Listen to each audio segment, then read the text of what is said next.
परम पूज्य जिन धर्म प्रभाविका आर्यका रत्न 105 श्री सृष्टि भूषण माताजी की पावन प्रेरणा एवं निर्देशन में अतिशय क्षेत्र श्री महावीर जी में कई वर्षों से चतुर्विध संघ की आहार उपकरण आदि की व्यवस्था सुचारू रूप से की जा रही है। आप भी इस पुण्यवर्धक कार्य में अपने परिवारजनों के जन्मदिन, वैवाहिक वर्षगांठ एवं पुण्यतिथि पर एक दिन की आहार व्यवस्था में अपना सहयोग देकर पुण्य का संचय अवश्य करें। 1,11,000 से अधिक राशि दान देने वाले परिवार का नाम शिलापट पर अंकित किया जाएगा और शिरोमणि संरक्षक कीर्ति स्तंभ बनने वालों का विशेष आरक्षण रहेगा। इस पुण्य के कार्य से शीघ्र जुड़कर अपना जीवन धन्य करें और हाँ, पूज्य माताजी के मंगल प्रवचन श्रवण कीजिए प्रतिदिन सिर्फ पारस चैनल पर।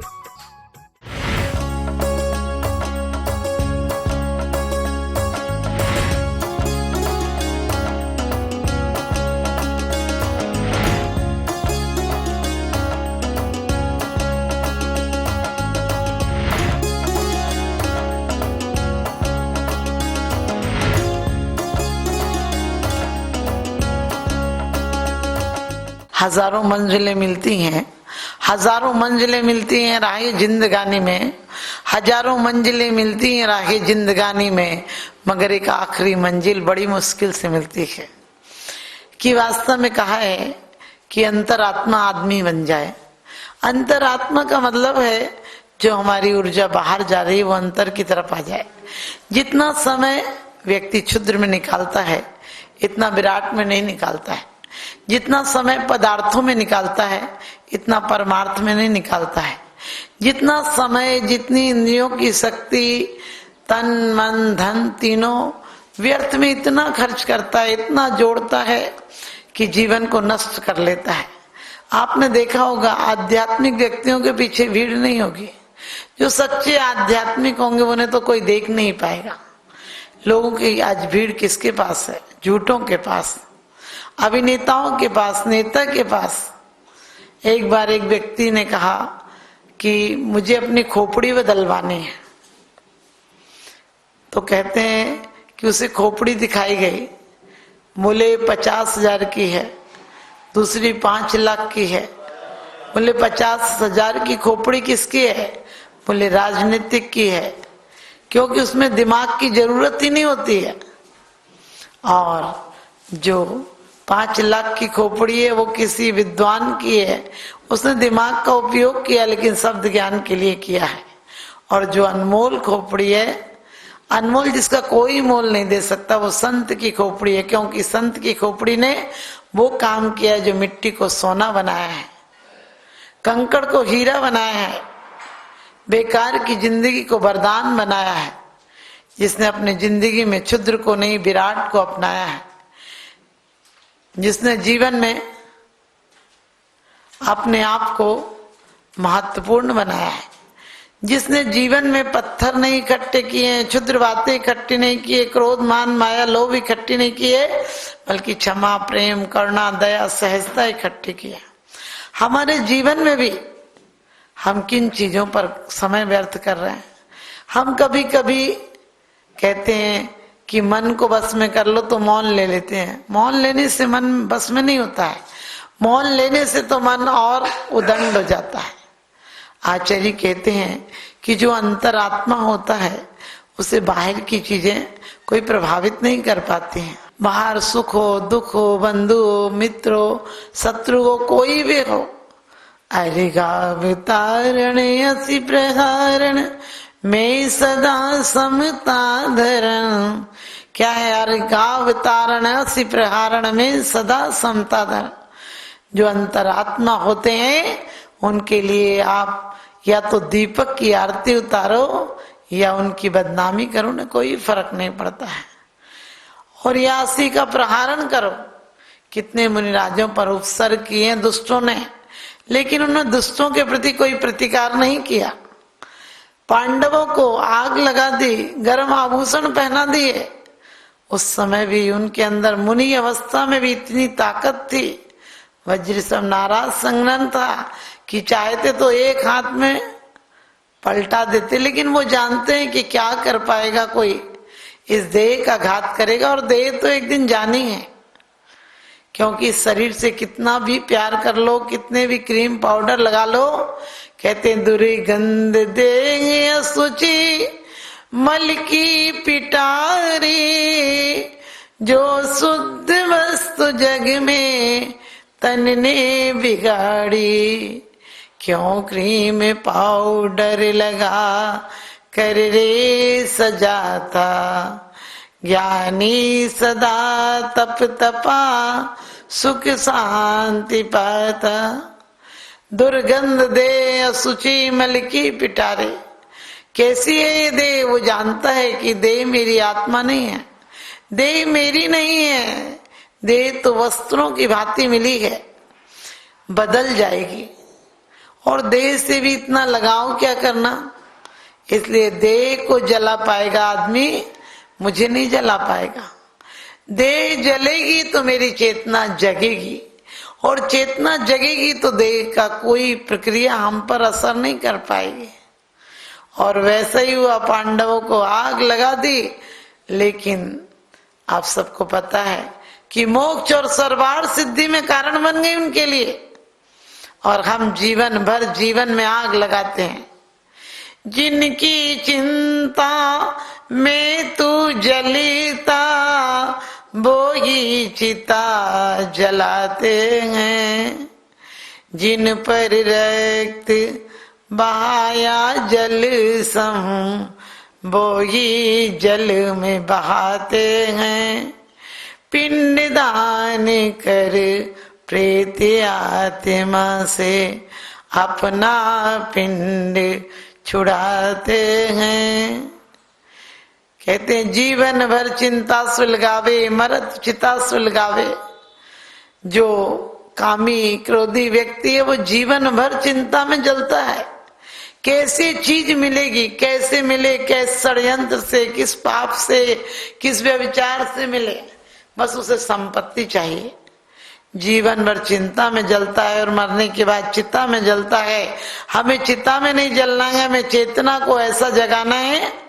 वो चेतना कैसे जगेगी? जब अपने चिंतन की धारा को बदलेंगे, क्योंकि कौन शत्रु मित्र हो जाए पता नहीं चलता है। सत्य बात सुनना कौन चाहता है? सत्य किसी को सुनाओ तो कोई सुनना नहीं चाहता है। और सच पूछो, मैना ने भी तो अपने पिता से सत्य कहा था कि पिताजी हम कुलीन कन्याएं हैं, वरों का चयन नहीं करती हैं, ये आपका कर्तव्य है कि आप मुझे किसको देंगे, आगे मैं अपना कर्तव्य निभाऊंगी। इतनी सी सत्य बात अहंकारी सुन नहीं पाता है। जो कहता है कि मैं निरंकारी हूं, जो कहता है कि मैं निरंकारी हूं, उसके अंदर भी अहंकार बोलता है। आपने देखा होगा, तप से, ज्ञान से, बल से, रूप से, विद्या से, हर चीज अहंकार में कारण बन जाती है। और उसका पिता भी बर्दाश्त नहीं कर सका, कहने लगा मैं तुझे सुख देता हूं और तू कहती भाग्य से मिला है। यदि मैं चाहूं तेरा भाग्य बदल दूं, तुझे किसी रोगी को, किसी लाचार को दे दूं, तो तू बता क्या करेगी? उसने कहा पिताजी आप अपना काम कर सकते हैं, मेरे कर्मों को नहीं बदल सकते हैं। आज मैं किसी झोपड़ी में पैदा होती तो क्या आप मुझे इतनी सुख सुविधाएं दे सकते थे? नहीं देते, आपका लगाव नहीं होता। और सत्य को कहने पर जो बाप अपनी बेटी के लिए, हर बाप अपने बेटों से ज्यादा बेटियों को चाहता है, क्योंकि बेटियां घर की रौनक होती हैं। बेटियां बिना पंखों की चिड़िया होती हैं, जो घर में चहकती हैं, महकती हैं, रौनक लाती हैं, फिर एक दिन अपने पंख को समेट कर दूसरे के घर की रौनक बन जाया करती हैं। जो बेटियां जन्म से ही पराई होती हैं, बड़ी होती है तो सगाई होती है और एक दिन डोली में बैठकर विदाई होती है। लेकिन एक बाप ऐसा भी हुआ जिसने अपनी बेटी को ढूंढकर कोड़ी को दे दिया। और लेकिन बहन, मां, सब लोग दुखी थे कि कितनी लाचारहीन व्यक्ति को दे दिया। मंत्री समझाते हैं जरा सोचो विचारो तो कहेगी क्या तुम्हें दुनिया, कलंकित करके कुल अपना की क्यों शोभा गंवाते हो। कहाँ ये चांद पूनम सा, कहाँ ये नर महाकुस्ती, कलंकित करके कुल अपने की क्यों शोभा गंवाते हो, कि क्यों धब्बा लगाते हो। सब समझाते हैं, लेकिन अहंकारी के कान बहरे हो जाते हैं, हृदय पत्थर का हो जाता है, आंखें निस्तेज हो जाती हैं, आंखों में रोशनी नहीं होती है। उसका सच पूछो इंद्रियां काम नहीं करती, क्योंकि मन काम नहीं करता। मन पर जिस समय अहंकार की प्रेत आत्मा सवार हो जाती है, उससे कुछ नहीं दिखता है। और अपनी प्यारी सी बेटी का हाथ कोड़ी के हाथ में दे दिया, फिर भी जिसके अंदर सिद्धांत का सही ज्ञान है उसे कोई फर्क नहीं पड़ता। उसे पता है संसार के संयोग वियोग है, एक दिन छूट जाएंगे। कोई कुछ भी कहे, सब अच्छा भी छूट जाएगा, बुरा भी छूट जाएगा। हमारी चेतना ना अच्छी होती है ना बुरी होती है, हमारी चेतना तो शक्ति की अपेक्षा आज भी अनंत चतुष्टय की शक्ति रखती है। और आपको पता होगा कि मैना अपनी माँ बहन को समझाती है कि क्यों दुखी होती हो, मेरे भाग्य में ऐसा ही लिखा था, मेरे कर्म का ऐसा ही संयोग था। और पिता को अंतिम क्षण में थोड़ा विवेक भी जाग जाता है, पश्चाताप होता है, रोने लगता है, विलखने लगता है, कहता है इस गलती को कैसे सुधारूं। ख्याल आता है कि बेटी तो मेरी है, विवाह कर दिया लेकिन जाने नहीं दूंगा। और कहता है मैं ना एक गलती हो गई, मैंने विवाह कर दिया तेरा, अहंकार का भूत था, लेकिन अब जाने नहीं दूंगा तुझे। मैना कहती है पिताजी आपने अपना फर्ज पूरा किया है, अब मैं अपना कर्तव्य पूरा करूंगी। क्योंकि चांद से चांदनी दूर नहीं रह सकती है, सरसों से तेल दूर नहीं रह सकता है, अग्नि से उष्णता दूर नहीं रह सकती है। इसी प्रकार से मैं अपने पति से दूर नहीं रह सकती हूं, क्योंकि मैं धर्म पत्नी हूं। आपत्ति काल में उनके पथ के कांटे चुनना जानती हूं और सुख में उनके पीछे रहना जानती हूं। इसीलिए रामायण में एक चौपाई आई है, आपत्ति काल परखी चारी, धीरज धर्म मित्र और नारी। आपत्तिकाल परखिए चारी, धीरज धर्म मित्र और नारी। कहते हैं आपत्ति काल में चार की परीक्षा हो जाती है, धीरज धर्म मित्र और नारी। नारी भी एक परीक्षा की घड़ी होती है, मित्र भी तुम्हारी परीक्षा में काम आता है कि तुमने उस मित्र का कितना सही साथ दिया। हमारा शरीर मित्र हो सकता है, शरीर को गालियां देने की जरूरत नहीं, लेकिन शरीर साधक भी हो सकता है, शरीर बाधक भी हो सकता है। शरीर को नष्ट नहीं करना है, शरीर का उपयोग करना है, और अंतरात्मा जानता है कि कैसा उपयोग करना है। मैना सुंदरी यदि रोती विलकती आर्तरोध ध्यान करती, बाप को गालियां देती, श्रीपाल को गाली देती, तलाक देकर बिना तलाक के भी राजा था, रख लेता घर में, लेकिन रुक जाती तो क्या भाग्य बदल जाता। सुविधाएं मिल जाती लेकिन शांति नहीं मिलती। आज बच्चियां जरा जरा सी बात पर घर तोड़ कर आ जाती हैं, घर छोड़ कर आ जाती हैं, परिवार को ठुकरा कर आ जाती हैं। लेकिन नहीं ठुकराना चाहिए जरा सी बात में, क्योंकि दो कहो और दो सुनने की क्षमता रखो।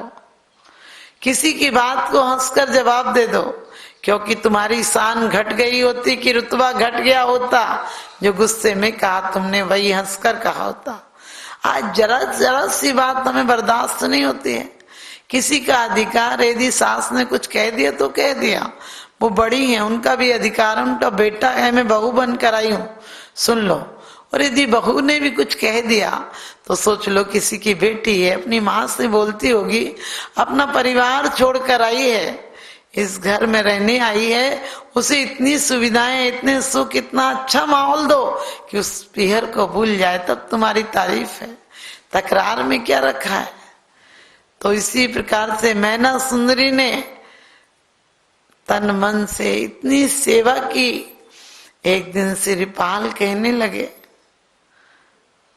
जंगल में चली जाती है पति के साथ तो सिरिपाल कहने लगते हैं, क्योंकि उसकी सेवा कोई छूत की परहेज नहीं रखती थी, दवाइयां अपने हाथों से लगाती थी, औषधि तैयार करती थी।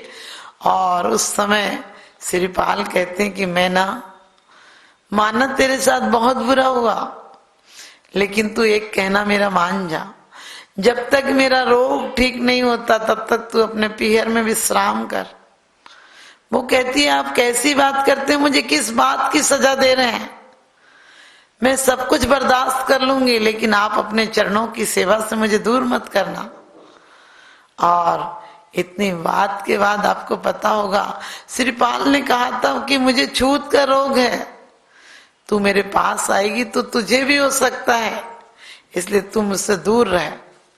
उसने कहा था कि ये तो जीवन में बहुत बड़े बड़े रोग हैं, जन्म मरण का रोग है, इस रोग की क्या बात है, लेकिन मैं उपचार करूंगी, और ये उपचार करूंगी के लिए सतत प्रयत्नशील रही। औषधियां भी लगाई, लेकिन परम औषधि के लिए दिगंबर मुनिराज के चरणों में, क्योंकि शारीरिक पीड़ा तो सिरिपाल को थी, मानसिक पीड़ा धर्म पत्नी को थी। अपने पति को जरा भी तकलीफ में, टेंशन में नहीं देख सकती, और आजकल टेंशन के अलावा कुछ देती नहीं।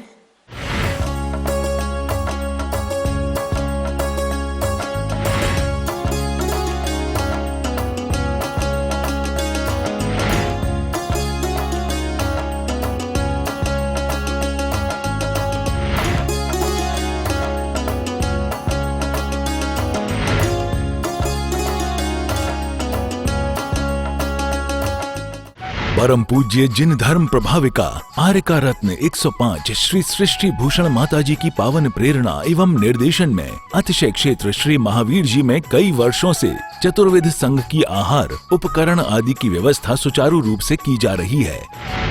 आप भी इस पुण्यवर्धक कार्य में अपने परिवारजनों के जन्मदिन, वैवाहिक वर्षगांठ एवं पुण्यतिथि पर एक दिन की आहार व्यवस्था में अपना सहयोग देकर पुण्य का संचय अवश्य करें।